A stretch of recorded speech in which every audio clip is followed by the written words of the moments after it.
Hello everyone. आज हम लोग ज्योमेट्रिक प्रोग्रेशन का पार्ट 2 देखेंगे। मैंने पहले पार्ट में आपको बेसिक फॉर्मूले सिखाए थे, उनकी एप्लीकेशन सिखाई थी। आज मैं आपको लास्ट क्लास का होमवर्क क्वेश्चन डिस्कस करूंगा। मैंने आपको एक होमवर्क क्वेश्चन दिया था, उसको हम डिस्कस करेंगे और आज उसके आगे हम कुछ और कॉन्सेप्ट आज जीपी में डिस्कस करेंगे।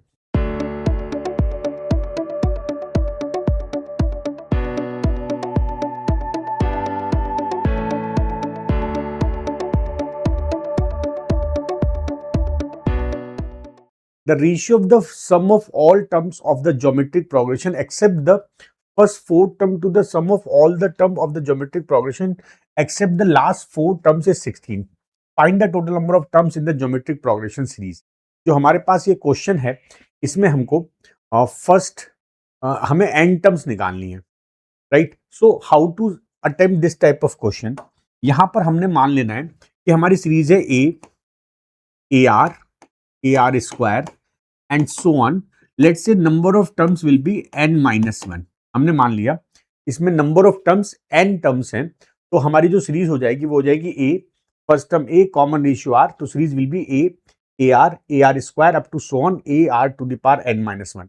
इतना हमने फर्स्ट एज्यूम कर लेना है। तो जो हमें बोल रहा है कि सम ऑफ फर्स्ट 8 टर्म, तो when we calculate sum of first 8 terms, देखो यहां पर क्या हो जाएगा, हम यूज करेंगे formula a r to the power 8 minus 1 upon r minus 1। This is sum of first 8 terms. Now if we have to calculate sum of last 8 term, तो वहां पर आपको ध्यान रखना है, if we consider sum of last 8 term, तो अब आप क्या करो, इसको इस सीरीज को रिवर्स कर दो। अगर ये यहां से स्टार्ट है तो हमने ये फर्स्ट टर्म हो गया, लेकिन अगर ये यहां से स्टार्ट होगी तो now in that case ARn minus 1 would be our first term. ARn minus 1 would be our first term, right? यहां पर आपको बस ये ध्यान रखना है, इस केस में हम उल्टा कर लेंगे और ARn minus 1 will be our last term। और ये हमारे लिए अच्छा, इस क्वेश्चन में अगर हम ARn minus 1 अपनी लास्ट टर्म लेंगे तो हमारा कॉमन रेशियो रिवर्स हो जाएगा।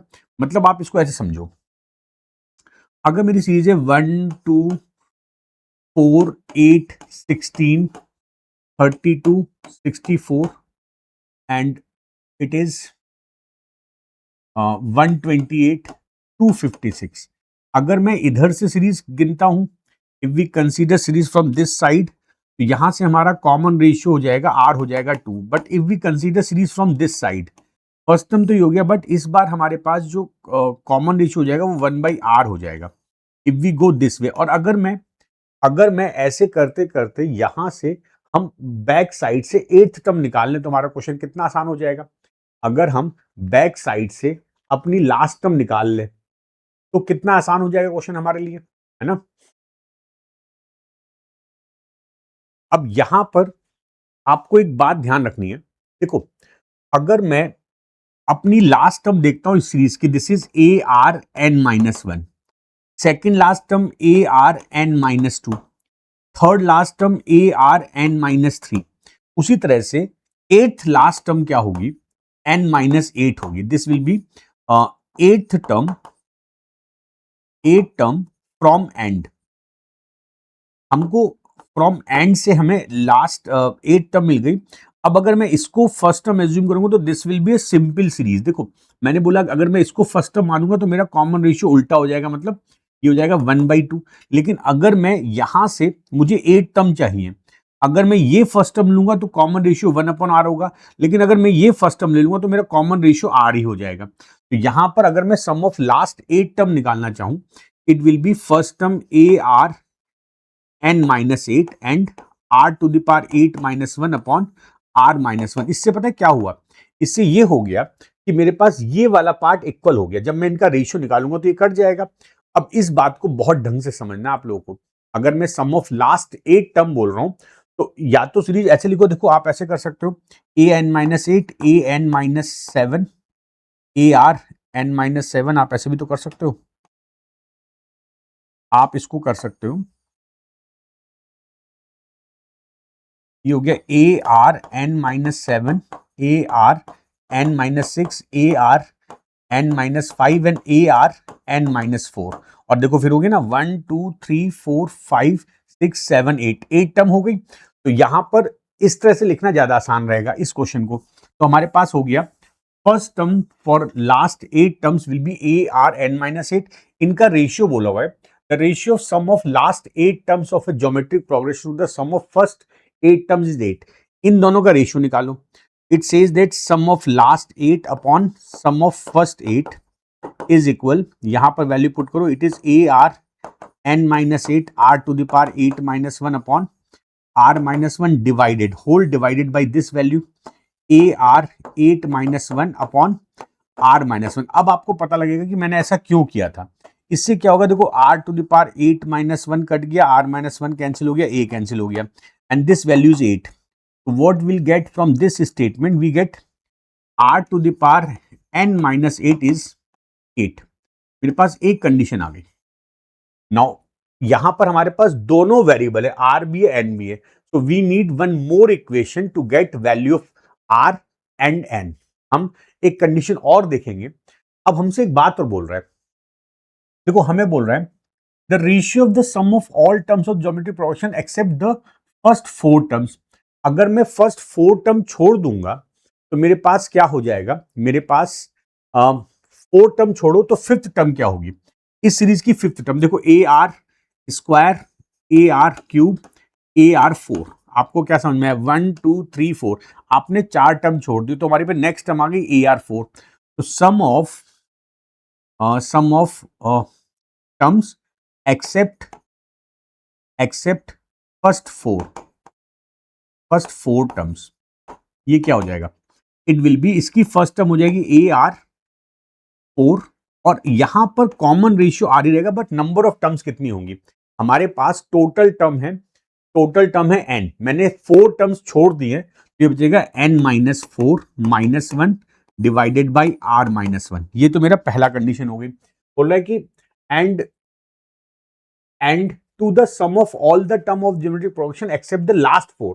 अब लास्ट 4 निकालना, S एक्सेप्ट लास्ट 4 टर्म्स, ये ज्यादा आसान है। इसमें क्या होगा, फर्स्ट टर्म तो A ही रहेंगे, अब हमें यहां से स्टार्ट करना है, लास्ट की 4 टर्म छोड़नी है। इस बार नंबर ऑफ टर्म्स 4 कम हो जाएंगी, भाई टोटल टर्म n थी, मैंने 4 टर्म छोड़ दिया। Again we will divide these two condition, तो व्हाट वी विल गेट, इनका रेशियो दे रखा है, दिस इज 16, तो AR4 R to the power n-4 -1 n-4 -1 divided by R -1 this upon AR, बल्कि खाली A रहेगा, और R to the power n-4 -1 upon R -1 this value 16। देखो ये कट गया, देखो कितना आसान क्वेश्चन बन गया, A से A कट गया। तो R to the power 4 is 16, it's 2 to the power 4। Now power same, it means R will be 2। Now we got R की वैल्यू, हमारे पास R आ गया 2। Now put this value of 2 in this case, हमारे पास क्या हो जाएगा, यहां पर हो जाएगा 2 to the power n-8 is equal 2 to the power 3।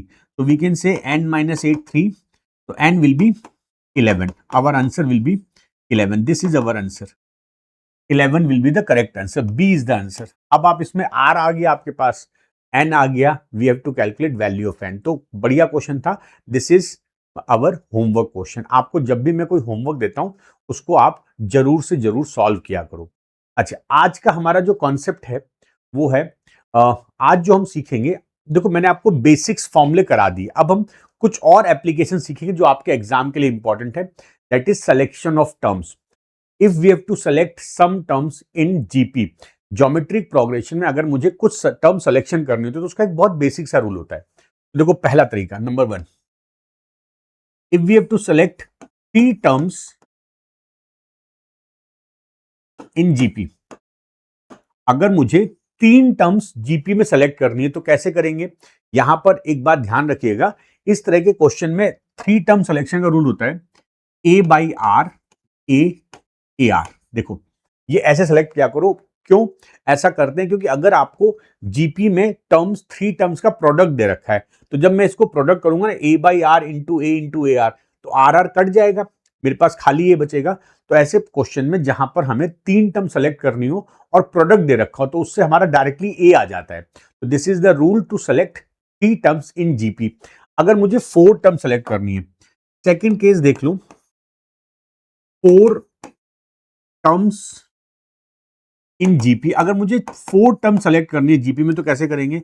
अब यहां पर आपको ध्यान रखना है, ये होता है a by r cube, a by r, a r and a r cube. This is selection of 4 terms. अच्छा, यहां पर आपको ध्यान के रखना है, इस केस में हमारा देखो कॉमन रेशियो कितना है, ए बाई आर इन से फिर ए हो रहा है, तो कॉमन रेशियो मेरा यहां पर है, यहां पर कॉमन रेशियो मेरा है आर। बट यहां पर कॉमन रेशियो क्या है? यहां पर कॉमन रेशियो हमारा आर स्क्वायर है, आर स्क्वायर है। तो इट इज इंपॉर्टेंट कि हम सिलेक्शन टर्म्स का कैसे करते हैं। कुछ ऐसा सिलेक्शन किया करो जिससे कि ये जो प्रोडक्ट करने में आर सारा कट जाए। ये अभी अब मैं आपको क्वेश्चन सिखाऊंगा तो आपको और क्लियर होगा कि हम ऐसा ही क्यों करते हैं। ठीक है, हम ऐसा ही क्यों करते हैं। अच्छा, अब आ जाओ जरा, अगर मुझे 5 टर्म सेलेक्ट करनी हो, 5 टर्म्स इन जीपी, अगर मुझे जीपी में 5 टर्म सेलेक्ट करनी तो कैसे करेंगे बच्चा? तो उसका रूल होता है a by r square, a r, a by r a r and a r square. तो दिस इज यहां पर कॉमन रेशियो कितना है? कॉमन रेशियो आर है। तो याद रखिए, इवन नंबर ऑफ टर्म्स में कॉमन रेशियो आर स्क्वायर आएगा, और अगर odd number of term select करनी है तो उसमें एक ऑर्डर आता है, उसमें कॉमन रेशियो आर होता है। अब इस मेथड की एप्लीकेशन, आपने ये मेथड तो सीख लिया कि मेथड होता क्या है, बट इसका एप्लीकेशन क्वेश्चंस में आपको इसको अप्लाई करना आना चाहिए। तो चलो एक क्वेश्चन देखते हैं। इस क्वेश्चन को आप लोग देखिए, जब भी मैं कोई क्वेश्चन आपको दिया करूं तो आप वीडियो को पॉज कर लिया करो and then try to solve them. अच्छा, मुझे लगता है आप लोगों ने वीडियो को पॉज करके इस क्वेश्चन को सॉल्व कर लिया होगा। चलो देखते हैं कैसे करेंगे। If 3 numbers in GP whose sum is 19 and whose product, देखो आपको प्रोडक्ट दिया है and you have to find 3 numbers, और आपको फाइनली कॉमन रेशियो पूछा है, आपको कॉमन रेशियो पूछ रहा है। तो देखो, let numbers are a by r, a and a r. यहां पर मैंने बताया था common ratio will be r. ठीक है, नाउ फर्स्ट कंडीशन, हम प्रोडक्ट को पहले कंसीडर करेंगे, बिकॉज प्रोडक्ट से क्या होगा, मेरा डायरेक्टली ए आ जाएगा। हम सबसे पहले प्रोडक्ट कंसीडर करेंगे। तो if we multiply these numbers a by r into a r, this product is 216। अच्छा, आपको पता होना चाहिए दिस इज 6 क्यूब, और यहां पर देखो आर कैंसिल हो गया, this is a cube is equal 6 cube. A की वैल्यू हो गई 6, value of a will be 6। अगर वैल्यू ऑफ ए 6 हो गई तो हमारे नंबर्स क्या हो जाएंगे? हमारे नंबर हो जाएंगे 6 बाई आर एंड 6 आर, नहीं, हाँ 6 आर। अब इनका, ये तो मेरे नंबर हो गए, मैंने यहां पर ए की जगह 6 पुट कर दिया। इनका सम बोला हुआ है मुझको, तो इनको ऐड कर दो। This sum is given as 19, this sum is given as 19। तो हमारे पास यहां पर इक्वेशन बनेगी, it will be a quadratic equation. चलो देखते हैं, आर एलसीएम हो जाएगा, this will be 6 plus 6r plus 6r is equal 19r। Now take 19 this side, 6r square minus, देखो 19r negative plus 6r, it will be 13r plus 6 is equal 0। Now factors, 36 के factor जिनका सम 13 आए, it will B minus 9r minus 4r plus 6 is equal 0। यहां से हो जाएगा 2r 3r, बल्कि 3r होगा ना, 2r माइनस 3, और यहां से 2 कॉमन, 2r माइनस 3 बराबर 0। यहां पूरे में से 2r माइनस 3 कॉमन ले लो, अंदर बचेगा 3r माइनस 2। ये क्या हो जाएगा? इट विल बी r की वैल्यू 3/2 एंड r की वैल्यू 2/3। अच्छा, यहां पर दोनों ही वैल्यू पॉसिबल है, बोथ वैल्यूज आर पॉसिबल। देखो, जीपी आप इधर से लो चाहे इधर से लो, जीपी तो जीपी ही होगी। इसको समझो इस तरह से, हमारा ए आया 6, if we consider r as 3/2, तो मेरे सीरीज क्या हो जाएगी? A by r, 6/3/2 4। ठीक है, अगली बार 6, फिर अगली बार 3/2 9, 4 6 9 आर इन जीपी, और अगर मैं r को लूंगा 2/3 और a हमारा 6 रहेगा तो वैल्यू पुट करो, इट विल बी 964। हमारे पास दोनों ही वैल्यू पॉसिबल होंगी। जीपी में कॉमन रेशियो अगर इस तरह से आ गया तो both the value are possible. अब देखते हैं कौन सा आंसर पॉसिबल है। देखो 3/2 is possible, 2/3 is also possible, तो हमारा आंसर हो जाए डी ऑप्शन। तो आप मुझे बताइएगा कमेंट में लिखकर कि कितने लोग इस क्वेश्चन को पहली बार में सही कर ले गए थे। This is concept of selection of terms in GP. GP में क्वेश्चन सिलेक्शन ऑफ टर्म कैसे करते हैं, ठीक है। Now one more question on the same concept. जरा एक क्वेश्चन करके दिखाइए, try to solve this question. इस वीडियो को यहां पर आप पॉज कर लीजिए एंड देन अब यहां पर देखो सेम लॉजिक पर बेस्ड क्वेश्चन है। इस बार we have to calculate find sum of all possible values of common ratio. देखो जब हम इसको सॉल्व कर रहे थे ना पिछले एग्जाम्पल में, हमने जब सॉल्व किया हमारे पास ये क्वाड्रेटिक इक्वेशन आ गई थी। After that we calculated value of r, तो हमारे दो वैल्यू आ गई। लेकिन हमारे इस क्वेश्चन में वो पूछ रहा है find sum of all possible value of common ratio. अगर मुझसे कॉमन रेशियो का सम पूछ रहा है, कॉमन रेशियो के सम पूछ रहा है, तो मतलब जो भी मेरी इक्वेशन बनेगी उसमें हम जानते हैं सम ऑफ रूट्स जो हमारे आएंगे वो माइनस बी अपॉन है। तो हमारा जो मेन कॉन्सेप्ट होगा कि हम इक्वेशन निकाल लें, उसको सॉल्व ना करें, हम केवल इक्वेशन निकाल के सॉल्व करेंगे, केवल माइनस बी अपॉन है, because we have to calculate all possible values of common ratio, sum of all possible value of common ratio। तो यहां पर it is important to get the equation। अब वही प्रोसेस होगा, same process हम follow करेंगे जैसे हमने पहले किया था, ठीक है। क्या प्रोसेस किया था कि let's say numbers are a by r, a and ar, these are the numbers and their product is given as 216। तो मैंने अभी पिछले क्वेश्चन में सॉल्व किया था, a will be 6। Now if a will be 6 तो यहां पर ये हो जाएगी number 6 by r, 6 and 6r, their sum is given as 21, right. इसको सिंप्लीफाई कर लो इक्वेशन को, तो देखो ये हो जाएगा 6 + 6r + 6r स्क्वायर बराबर 21r। This is 6r square minus 21r plus 6। This is a quadratic equation। इसमें r के दो वैल्यूज आएंगी, because in case of quadratic equation we always get two roots. हमें बोल रहा है उन दोनों रूट्स का सम बताइए। तो देखो यहां पर क्या होगा, sum of roots, sum of values of r, this is minus b upon a. तो माइनस बी की वैल्यू है 21 माइनस में और a की वैल्यू है 6, तो दिस विल बी 7/2। हमारा वैल्यू क्या हो गई, 3 7 जा 3 2 जा, अवर वैल्यू विल बी, अच्छा एक सेकेंड, ये 21 नहीं होगा, ये 15 होगा यार। दिस विल बी 15, क्योंकि माइनस होगा ना, मैंने ये ध्यान नहीं दिया, ये 21 इधर आके माइनस होगा, इट विल बी 15r। यहां पर हो जाएगा -15, तो 5/2, 3 5 जा 3 2 जा, 5/2 will be the correct answer. B will be the correct answer. इस क्वेश्चन का आंसर होगा बी ऑप्शन। आप समझ रहे हो बात। अब यहां पर ये तो हो गया सिलेक्शन ऑफ 3 टर्म्स। अगर 5 टर्म्स की बात है तो भी we will use the same concept जो मैंने आपको सिलेक्शन ऑफ टर्म बताया। अब हम आते हैं अपने अगले क्वेश्चन पर। Now this is the question जो आपको सोचना चाहिए, करना चाहिए, ठीक है। अब यहां पर हमारे पास we have to calculate, we have to distribute, it says that 1036 marbles are divided among 4 boys such that the share of all the boys form a geometric progression, the common ratio which is a natural number such that each boy receives a distinct number of marbles, then find the number of marble with the boy having the second least number of marble। मतलब ये हमारे हमें 4 terms GP में assume करना है। अच्छा, अभी मैंने आपको जब बताया था when I find this concept कि यार कैसे टर्म्स एज्यूम करते हैं, तो हमने बताया था कि हम टर्म्स को ऐसे एज्यूम करते हैं। मैंने 3 टर्म के 2 एग्जाम्पल कराए। अब इस क्वेश्चन में हमारे पास क्या कह रहा है, we have to distribute 1036 marble into 4 boys such that their numbers are in geometric progression. तो ये वही तो बात हो गई कि हमको 4 नंबर को ज्योमेट्रिक प्रोग्रेशन में करना है जिनका सम 1036 है। बट द प्रॉब्लम इज हमारे जो पिछले दोनों एग्जाम्पल थे उनमें प्रोडक्ट दिया था। When we are given with product, we can assume value, जैसे मैंने आपको बताया कि ए बाई आर, ए और ए आर, बट यहाँ पे प्रोडक्ट नहीं दिया हुआ है। अगर प्रोडक्ट नहीं दिया है तो फिर आप उस तरह से वैल्यू एज्यूम करोगे जो मैंने आपको बताया, तो आपको थोड़ा सा कैलकुलेटिव हो जाएगा।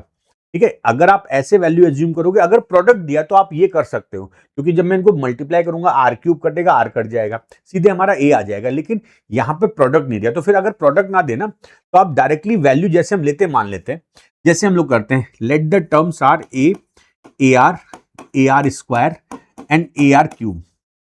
ठीक है, we will assume like this. And the second point, it is given that the common each boy receives a distinct number of marble. अगर हर बच्चे को डिस्टिंक्ट नंबर ऑफ मार्बल मिल रहा है, तो यहां से हमें एक बात समझ आती है कि r is not equal to 1, because अगर आर 1 हो जाएगा ना तो सबके पास ए मार्बल्स हो जाएंगी, विच इज नॉट पॉसिबल। तो यहां पे ध्यान रखना है कि अगर वो बोल रहा है डिस्टिंक्ट नंबर, मैथमेटिक्स के हर क्वेश्चन में हर वर्ड का कुछ ना कुछ मीनिंग होता है, आपको वो मीनिंग ढंग से समझना है। तो अगर डिस्टिंक्ट मार्बल्स बोल रहा है, r can never be equal to 1। अच्छा, अब इनका सम दे रखा है ए प्लस ए आर, क्योंकि मार्बल्स तो मैंने बांटी है कितनी, 1036। यहां से ए कॉमन लो, अंदर बचेगा 1 plus r square plus r cube बराबर 1036। नाउ ए, अब क्या करो आप, यहां तो 1 प्लस आर करो और यहां से आर स्क्वायर कॉमन लो, अंदर बचेगा 1 प्लस आर। ये ब्रैकेट हम चेंज करते हैं तो ऐसा। अब देखो, अगर ये भी मेरा 1 प्लस आर ब्रैकेट है, ये भी 1 प्लस आर, तो मैं 1 प्लस आर कॉमन ले लूंगा, अंदर बचेगा 1 plus r square. This is 1036, this is 1036। ये हमारी एक कंडीशन बन गई। अच्छा, no other values are given. हमारे इस क्वेश्चन में कुछ और तो गिवन नहीं है, इसका मतलब हमें सब कुछ इसी कंडीशन से सिंप्लीफाई करना है। We got a bracket 1 plus r square is equal 1036। मुझे इसी में सब कुछ करके समझना है क्वेश्चन को। तो फर्स्ट ऑफ ऑल हमारे पास कंडीशन ये होगी कि आर कैन नॉट बी 1, एक कंडीशन ये होगी, and number of marbles can never be in fractions. तो नंबर ऑफ मार्बल्स हमारे होल नंबर टर्म्स में होंगे, नंबर ऑफ मार्बल हमारे होल नंबर में होंगे। तो अब हम क्या करेंगे, हम यहां पर a 1 plus r square is equal 1036 है, तो वी विल ब्रेक दिस 1036। हम देखते हैं ये कितनी बार जाता है, 4 2 जा 8, 4 8 जा 32, 4 4 जा 16, 4 2 जा 8 23, सॉरी ये गलत हो गया, ये 2084 नहीं होगा ना, 4 2 जा 8 23, 4 5 जा 20, 4 9 जा, अच्छा अब जाएगा ये कितने से, 7 से जाएगा ना, हाँ 7 3 जा 21, 7 7 जा 49। तो वी कैन से कि यार ये जो हमारी वैल्यू थी ना, this value is 2 into 2 into 7 into 37, right, this is our value. तो हमने 1036 को ब्रेक कर दिया 2 इंटू 2 इंटू 7 इंटू 37। यहां पर ये थोड़ा सा लॉजिकल क्वेश्चन बन गया है, given only one equation with 2 variable, how to attempt. CAT में ऐसे क्वेश्चन बहुत बन जाते हैं जिसमें आपके पास इक्वेशन तो एक ही है, लेकिन आपके पास वेरिएबल 2 हो जाते हैं। तो हम यहां पर केस लेंगे। अब देखो केस क्या लेंगे, एक बात तो आप समझ लो कि ए कैन नेवर बी 37, क्योंकि अगर ए 37 हो गया तो आर की वैल्यू हम कैसे ले पाएंगे, आर पॉसिबल ही नहीं होगा। तो इसका मतलब ए तो 1, हम या तो 2 लेंगे या 4 लेंगे या 7 लेंगे, अदरवाइज 37 को हम 1 प्लस आर स्क्वायर या 1 प्लस आर लेंगे, right. We will assume value like this. तो अच्छा, यहां पर हम क्या करेंगे, हम सबसे बड़ी वैल्यू यहां पर 37 है, हम 1 प्लस आर स्क्वायर को 37 मान लेंगे, तो हमारा केस 1। अब ये बड़ा इंपॉर्टेंट है कि we will start with highest value with highest coefficient. So we will assume 1 plus r square is equal 37, r square is equal 36, r will be 6। अच्छा, अब आप सोचोगे सर यहां पर माइनस क्यों नहीं ले सकते, but we can take minus, but यहां पे मार्बल्स है तो मार्बल नेगेटिव तो होंगे नहीं, तो हम +6 ही लेंगे। नाउ अगर मैं 6 लेता हूं, देखो क्या होगा, ए हो गया ऐसे ही 1 + 6, 1 + 36 is equal 2 into 2 into 7 into 37। तो देखो ये 37 बन गया, इससे कट गया, ये 7 बना, इससे कट गया, ए की वैल्यू 4 आ गई। This is a possible condition. A 4 हो सकता है, a will be 4, r will be 6, possibility है। This case is possible, and with this case अगर मेरे पास A4 है, R6 है, तो मार्बल्स विल बी 4, 24, 24 और 144। मैं मल्टीप्लाई करता जा रहा हूं, 144 एंड फिर उसमें 6 मल्टीप्लाई करो, 864। तो these are the cases possible, this is one way possible. अच्छा, अब हम देखते हैं केस 2, क्या कुछ और भी पॉसिबिलिटी है? ये तो मेरा हो गया, and you can mark your answer using this condition, right? इस हिसाब से आप बोलोगे हमारा आंसर ए है। तो हम ये देखते हैं क्या और कुछ कंडीशन पॉसिबल है, ठीक है? और कोई कंडीशन पॉसिबल है? If we consider 1 plus r square is equal 7, which is not possible because r square इधर जाएगा, जब 1 इधर जाएगा तो आर की वैल्यू, आर स्क्वायर की वैल्यू 6 हो जाएगी। मतलब अगर मैं 1 प्लस आर स्क्वायर को मानता हूं 7, एक ये भी तो है 7, तो यहां से आर स्क्वायर आ जाएगा 6, विच इज नॉट पॉसिबल क्योंकि आर स्क्वायर में 6 सॉल्व नहीं होगा। अच्छा, अगर मैं एज्यूम कर लूं केस 3 देखता हूं, 1 plus r square is equal, अगर मैं 4 मानता हूं तो r square will be 3, which is r square will be 3, which is also not possible. अगर मैं एक केस और लेता हूं, case 4, 1 plus r square is equal 2, r square will be 1, but इस केस में आर की वैल्यू 1 आएगी, जो कि हमने पहले ही बोला है कि नहीं हो सकती। तो इसका मतलब हम 1 प्लस आर स्क्वायर केवल 37 ले सकते हैं। Using this our values are 4, 24, 144, 864 and we have to calculate second least number, 24 will be the correct answer। इस क्वेश्चन का आंसर हो गया 24। तो बहुत बढ़िया क्वेश्चन था, this is very good question. आप लोग को अगर बात समझ में आती रहे तो कमेंट में बताते रहा करो कि you are gaining from these classes, आपको इन क्लासेस से फायदा हो रहा है, ठीक है? अब ये तो हो गया सिलेक्शन ऑफ टर्म्स, आपको समझ में आ गया कब हम a बाई आर मानेंगे, कब हम डायरेक्टली ए आर स्क्वायर मान लेंगे। बिकॉज जब हमें प्रोडक्ट दिया हो तो हम वो फ्रैक्शन वाली वैल्यू मानेंगे, a by r square, a by r तब मानेंगे। प्रोडक्ट ना दिया तो सिंपल मान लिया करो, ठीक है? एक बहुत बढ़िया क्वेश्चन था। अब हम आते हैं कुछ स्पेशल क्वेश्चंस। ज्योमेट्रिक प्रोग्रेशन में आपके एग्जाम्स में कुछ बहुत बढ़िया स्पेशल कंडीशंस आती है। देखो जरा क्वेश्चन देखो आप लोग, जैसे ये क्वेश्चन आपके सामने है, ओके? ऐसे क्वेश्चन कैसे अटेम्प्ट करने चाहिए, this now we will understand कि यार ऐसे क्वेश्चन कैसे करना है। तो देखो आपको यहां पर समझना क्या है, हमारे पास 0.7 है, फिर 0.77 है, 0.77, मतलब क्वेश्चन की फॉर्म ऐसी हो कि a plus A plus A and so on, ठीक है? या क्वेश्चन ऐसा हो 0.a प्लस 0.a। तो ऐसे क्वेश्चन हमेशा जीपी बनते हैं, ऐसे क्वेश्चन हमेशा जीपी बनते हैं, बट उसको बनाने के लिए हमको थोड़ा सा एप्लीकेशन करनी पड़ती है। अब एप्लीकेशन क्या, जरा समझ लो आप।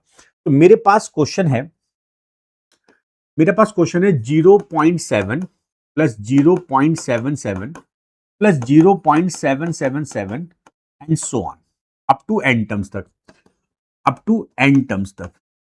ये मेरी कहानी है, ठीक है? Now what we can do, first work is take 7 common and multiplied by 9। अगर मैं 7 कॉमन ले रहा हूं, मैं सबको 9 से मल्टीप्लाई करूंगा, मैं 9 से डिवाइड भी करूंगा, तो दिस विल बिकम 0.9, 0.99। ये सबसे इंपॉर्टेंट स्टेप है, मतलब चाहे वो डेसिमल हो चाहे ना हो, हमें ऐसा करना पड़ेगा। अगर मेरे पास ए है, ये ऐसा कुछ होता तो मैं ए कॉमन लेता, 9 से मल्टीप्लाई करता, तो ये होता 9 प्लस 99 प्लस 999, ऐसा कुछ होता। तो चाहे डेसिमल हो ना हो, आपको जो डिजिट दिए वो पूरी कॉमन लो। यहां पर 7 था, हो सकता है 5 हो सकता है 6 हो सकता है 4 हो, तो कुछ भी पॉसिबिलिटी है। आपको चीजों को समझना पड़ेगा कि जो कुछ है वो कॉमन ले लो। हमने 7 कॉमन लिया और 9 को मल्टीप्लाई किया। अब आपके दिमाग में आ रहा होगा सर ऐसा करने से होगा क्या? ऐसा करने से बच्चा ये होगा कि ये जीपी बन जाएगी। अब जीपी तुम्हें नहीं दिख रही है, लेकिन मुझे दिख रही है वो जीपी कहाँ है।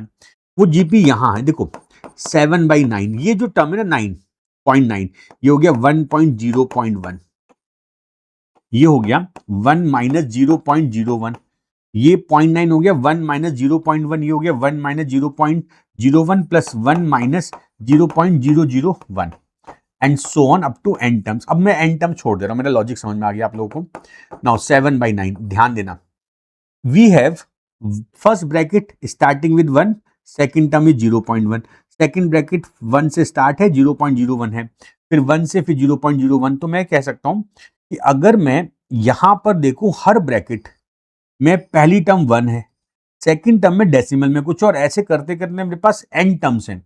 तो अगर n टर्म्स है तो n ब्रैकेट भी होंगे, अगर n टर्म्स है तो n ब्रैकेट होंगे और हर ब्रैकेट में पहला 1 है, तो पहली वैल्यू तो यहाँ पर n आ जाएगी माइनस, और जो बाकी वैल्यू है वो आप अलग ब्रैकेट में कर लो, 0.01, 0.001 एंड सो ऑन, राइट। अब आप क्या करोगे नाउ, अब आप क्या कर सकते हो नाउ, दिस 7/9, देखो मैंने क्या किया, 1 1 1 n टाइम जुड़ा, मैंने n कर दिया। अब ये देखो जरा आप, दिस वैल्यू, दिस वन 0.1, ये हो गया 1/10, ये हो गया 1/100, 0.00 1/100, अगला हो गया 1/1000 और so on up to n terms. आपको क्या दिखता है यहां पर, ये ब्रैकेट एक जीपी है विद a 1/10, कॉमन रेशियो 1/10, ऐसा तो कुछ होगा, बस होगी जीपी। तो ये एप्लीकेशन ऑफ जीपी है, जब आपके पास क्वेश्चन में एक जैसे टर्म आ जाती है, एक जैसी डिजिट आती है, तो उसको करने का ये प्रोसेस है। आप याद रखिएगा, मैं इस पर भी और क्वेश्चन कराऊंगा, थोड़ा लेवल और अच्छा करेंगे हम आप लोगों का। नाउ 7/9 एन माइनस, अब मैं लगा रहा हूं यहां पर formula of sum of GP, तो a 1/10, 1 माइनस 1/10 की power n divided by 1 minus 1/10, ये मैंने वो फॉर्म लगाया जो मैंने आपको बताया था, sum of n terms of a GP. क्योंकि यहां पर कॉमन रेशियो जो आ रहा है वो एक से छोटा है, तो we will use formula 1 minus r to the power n, 1 minus r। अब इसको सिंप्लीफाई कर लेते हैं। देखो बच्चा, ये हो गया 7/9। अब आंसर मैच कराना बचा है, बाकी सब हो गया क्वेश्चन में। देखो ये हो जाएगा 1/10 नीचे 9/10, और ये हो गया 1 माइनस, इसको ऐसा कर लेते हैं, यहां पे 10 की पावर n एलसीएम ले लो, तो this will be 10 to the power n minus 1 upon 10 to the power n, और ये हमारा 10 कट गया है ना, ये 10 की पावर n नीचे आएगा, 7/9 n माइनस 1/9।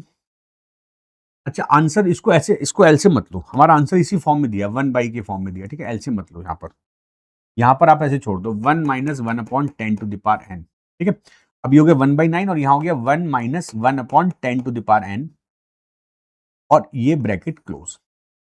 नाउ 9 एलसीएम लेके बाहर कर लो, हाँ 9 एलसीएम लो, 7/9 बाहर आ गया 81, ये हो गया 9n minus 1 plus 1 upon 10 to the power n, this is the answer.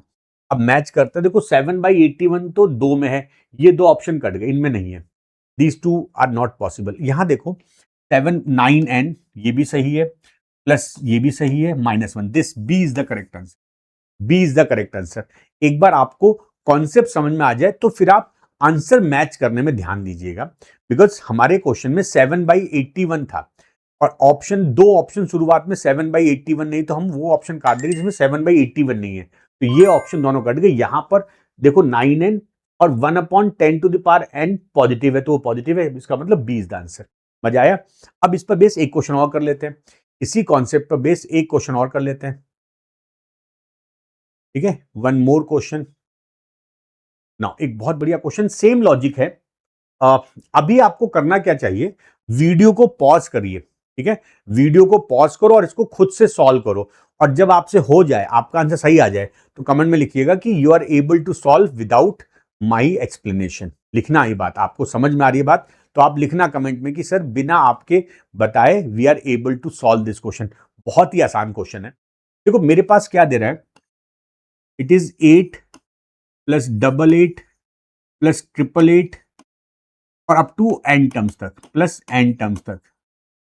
As I discuss, if digits are same, अगला स्टेप क्या होगा, वो कॉमन लो 8 और 9 से मल्टीप्लाई करो, तो जब 9 से मल्टीप्लाई करो 9 से डिवाइड भी करना पड़ेगा, 9 plus 99 plus 999 and so on, ठीक है, अप टू n टर्म्स तक।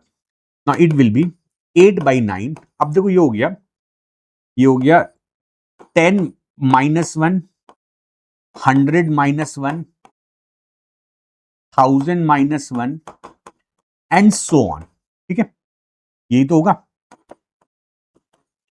अब देखो मेरे पास पहला ब्रैकेट, सेकंड, थर्ड, यहां पर पहले में 10, दूसरे में 100, तीसरे में 1000 पहली बार, और माइनस का 1, -1, -1, तो मुझे समझ में आ गई -1 तो n टाइम्स होगा, तो -n हो गया, क्योंकि ये n टर्म्स तक गया है, तो there will be n bracket, और हर ब्रैकेट में -1 है, तो -1 को अगर मैं n टाइम जोड़ूंगा तो वो आ जाएगा -n, और ये हो गया अगले ब्रैकेट में 10 + 100 + 1000 अप टू सो ऑन, ये हमारा ब्रैकेट हो गया। अब आप यहां पे लगा दो फॉर्मूला सम ऑफ जीपी, 8/9 ये हो गया first term 10 to the power n-1 upon 10-1 minus n, ठीक है, दिस इज द कंडीशन 8/9, और ये हो गया 10/9 10 to the power n-1 minus n, and it is given that this sum is equal this value. तो अब आप इसके पास में ये वैल्यू लिख दो, क्या वैल्यू है 8/9 और a/b 10 to the power n-1 minus n। Now you can see कि यार यहां पर देखो ये 8/9 इक्वल है 8/9 के, this 10 to the power n-1 भी इक्वल है, ये n भी इक्वल है, तो बचा क्या, ये बचा a की वैल्यू होगी हमारी 10, b की वैल्यू होगी 9, a will be 10, b will be 9, ठीक है, and what we have to calculate, we have to calculate a plus b, a plus b will be 19। तो मुझे लगता है तुम लोगों को ये बात समझ में आ गई होगी कि कितना आसानी से क्वेश्चन हो जाता है if you know this concept. अगर आपको ये कॉन्सेप्ट पता है तो ये क्वेश्चन बहुत बहुत आसान हो गया, राइट। ओके, अगला क्वेश्चन करते हैं, moving to the next question. अब थोड़ा सा क्वेश्चन का लेवल बढ़ाता हूं मैं, अब थोड़ा सा आपके साथ में चीजें थोड़ी सी एडवांस करते हैं। तो अब हम आपको एक फॉर्मूला और सिखाते हैं, मैंने लास्ट क्लास में आपको बताया था एक जीपी में एक फॉर्मूला होता है, जीपी का एक फॉर्मूला होता है that is sum of infinite. जो मेरी नेक्स्ट सेशन होगा ना, मैं इनफाइनाइट जीपी के सम को डिटेल में आपके साथ डिस्कस करूंगा, sum of infinite terms of a GP. तो ये अगर सीरीज मेरे पास ऐसी हो जाए a r square so on up to infinity, तो यहां पर sum of infinity terms of GP होता है a अपॉन 1 माइनस आर। आपको यहां पर सबसे इंपॉर्टेंट बात ध्यान रखनी है कि r must be less than 1। अगर r 1 से बड़ा हुआ तो वो जीपी पॉसिबल नहीं होगी इनफाइनाइट। इनफाइनाइट जीपी के लिए आपके पास कॉमन रेशियो 1 से छोटा होना चाहिए, ठीक है। ये मैंने आपको लास्ट क्लास में फॉर्मूला बताया था, और अगली जो मेरी क्लास होगी ना, जो इसका पार्ट 3 होगा, जीपी का जो पार्ट 3 होगा, उस पार्ट में मैं आपको बहुत सारे जीपी के इनफाइनाइट सम, और आपके एग्जाम में infinite some is very very important. आपके एग्जाम के लिए इनफाइनाइट जीपी के सम का फॉर्मूला बहुत बहुत इंपॉर्टेंट है, ठीक है। चलो अब इस लॉजिक पर हम एक दो क्वेश्चन करते हैं, एक क्वेश्चन करेंगे जिससे आपको एक कॉन्सेप्ट क्लियर होगा, और जो मैंने आपको अभी स्पेशल क्वेश्चन बताया उसी पर बेसिक क्वेश्चन आपके सामने है। Now this is the question, हमें फाइंड द सम बोला है। अच्छा याद रखिए, if it is not mention कि यार ये एन टर्म्स है, तो जब मेंशन ना हो तो आप समझ जाना कि ये इनफाइनाइट टर्म की बात कर रहा है।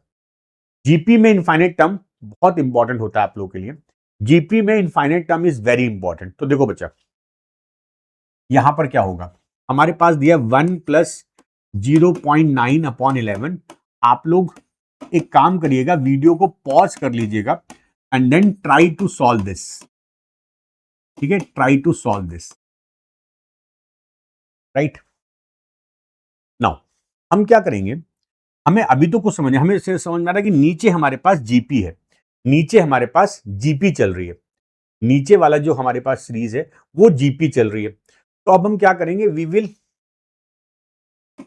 Will break this 1 - 0.1 upon 11, this is 1 - 0.01 upon 11 square plus 1 - 0.001 upon 11 cube up to so on, right. अब देखो आप क्या करोगे, 1 प्लस इसको आप करो 1/11 minus 0.1/11, 1/11 square minus 0.01 upon 11 square plus 1/11 cube minus 0.001 upon 11 cube and up to so on. ये मेरी कहानी है। अब आपको दिख रहा होगा कि यार ये अगर मैं 1 छोड़ के इस वाले इन सीरीज के पहले पार्ट को अलग लिख लूं और सेकंड पार्ट को अलग ब्रैकेट में लिख दूं तो मेरी जीपी नहीं बन जाएगी, 1 + 11 1 + 11 square 1 + 11 cube up to so on infinity तक, और अगला पार्ट नेगेटिव है तो उसको अलग कर लो 0.1। अच्छा एक काम करते हैं, यहां पर हम ये जो 0.1 है ना, इसको कॉमन भी ले लेते हैं, या चलो छोड़ो ऐसे कर देते हैं, 0.1/11 plus 0.01/11 square plus 0.001/11 cube up to so on infinity, right. अब इसको कैसे हम मैनिपुलेट करेंगे ये समझना जरा आप लोगों को। तो देखो बच्चा, दिस इज 1+। अब आप देख रहे हो हमारे पास जो ये सीरीज आ गई ना, यहां पे जो सीरीज आई है, इस केस में इस सीरीज में a है 1/11 और r भी है 1/11। यहां पर a है 0.1/11 और r भी इतना ही है। देखो r भी उतना ही है, क्योंकि देखो यहाँ पे पावर 0.1 से 0.01 हो गया, ये 11 स्क्वायर, तो दिस इज ऑल्सो 0.1/11। चलो भाई, अब लगाओ सम का फॉर्मूला। तो 1 plus a 1/11 upon 1 minus 1/11 minus 0.1/11 1 minus 0.1/11। ये सॉल्व करो, आपका आंसर आ जाएगा। बस अब आंसर मैच करना है आपको। दिस इज 1/11, नीचे 10/11 माइनस 0.1/11, नीचे 11 माइनस 0.1/11। ये 11 कट गया, ये 11 कट गया। दिस इज 1 प्लस 1/10 माइनस 0.1/11 में से 0.1 जाएगा तो कितना होगा? 0.9 10.9 हो जाएगा। 1 प्लस 1/10 माइनस 1/109, एलसीएम आ गया 1090। ये हो गया 1090 प्लस 109 माइनस 10, ठीक है, ये हो गया 9 और 911 माइनस 10 डिवाइडेड बाई 1090। तो क्या आंसर हो जाएगा? 1189 बाई 1090, 1189 बाई 1090। ये रहा, D is the correct answer. I think आपको समझ में आया कि जीपी के स्पेशल क्वेश्चन किस तरह से वर्क करते हैं, ठीक है। जीपी के स्पेशल क्वेश्चन किस तरह से वर्क करते हैं। एंड नाउ इतना आपने सीख लिया, मैंने आपको इतना सिखा दिया। Now this is your homework question, same logic पर बेस्ड क्वेश्चन है, ट्राई करना। This is your homework question, right is in the comment section. और मिलते हैं जीपी के नए कॉन्सेप्ट के साथ अगली वीडियो में। Thank you.